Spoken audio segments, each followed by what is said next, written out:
The bottom line is that in the state of Georgia, as long as I'm governor, we're going to follow the law and the Constitution, regardless of who it helps or harms politically. Just a couple of days ago, Governor Kemp said he will not call for a special session of the legislature to investigate nor impeach Fulton County District Attorney Fani Willis.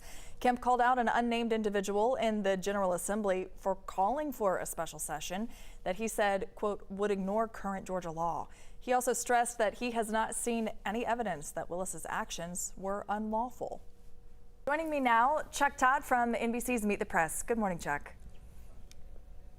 Good morning, Christy. Just a few days ago, Governor Kemp spoke up almost in defense of DA Fani Willis as former President Donald Trump is pushing for a special session to investigate Willis. Now, while Kemp says he is not running for president in 2024, he's taking a pretty strong stance here. Do you see him tossing his hat in the ring anyway, or is this part of a bigger plan at play for the governor? It's a question that a lot of people would like to know. We know some donors have been courting him, some Republicans that are dissatisfied with the current state of this race have been making pilgrimages to Atlanta to meet with Governor Kemp to try to change his mind on this. I'll be honest with you, I think it's a little late. I don't know if and in fact, some of these filing deadlines are so early and so onerous, petition signatures. If he were to get in, he's got to get in before October 15th. So, there's some filing deadlines before November 1 to get on the primary, to get on the ballot. I believe it's Nevada is one of them, but even a couple other states too. So if there really is something here, he's got to almost start this process, in days or weeks. He doesn't have too much other time.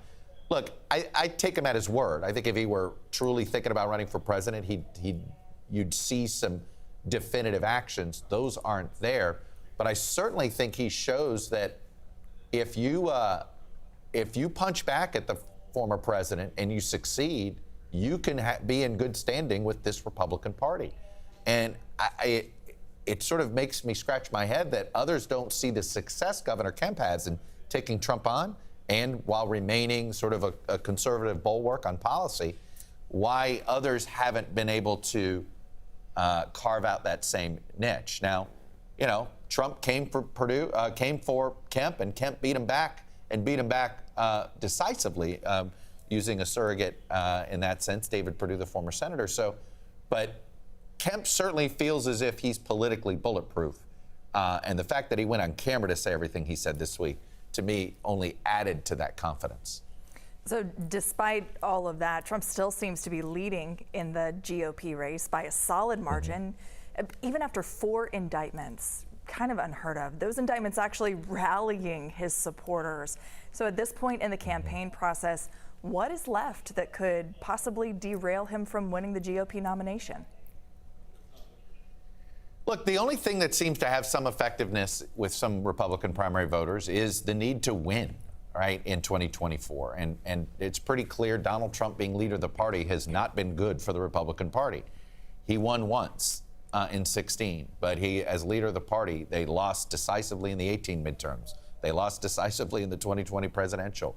They did terribly in the 22 midterms, whether that's on abortion or whether you want to say it's on Trump candidates. Trump had an impact on both of them, right? You don't have the abortion decision without Trump's appointments in the Supreme Court. So his leadership of the Republican Party has clearly been an electoral disaster. And there are some voters who like Trump who do also accept that premise. If there was polling that showed him decisively losing to Biden, I think this would be an issue in the primary.